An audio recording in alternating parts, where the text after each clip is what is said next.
Welcome back to the channel. I know probably some of you won't want to keep being thanked and appreciated every 2 minutes, but I couldn't hit 200 subscribers and 10,000 views on our little newbie channel without saying a little thank you. I just want to say thank you to all of you, new and old subscribers, to get past 200.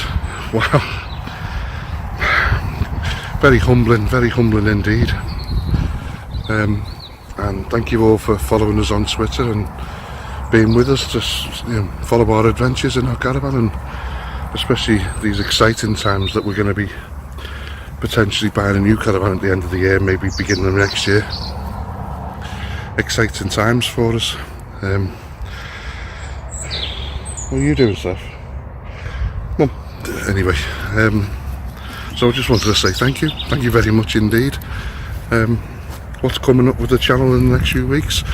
Well, this weekend we've got a trip to Caravan and Motorhome Club site in Southport, which is going to be a nice break for us. Mike's going to love it there because it's more for him, this one.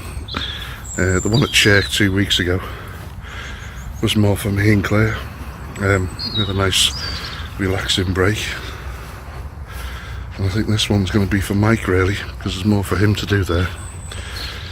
So there you go. I've got a few product reviews coming up. I've got me continuing in my series of caravan bargain buys off eBay and Facebook groups, etc. I've got another one of them coming up. So there you go. That's what's coming up in the next week or so. Hope you stick with us. And like I say, thank you very much for watching, and thank you for being with us. Thank you. See you again. Ta-ra.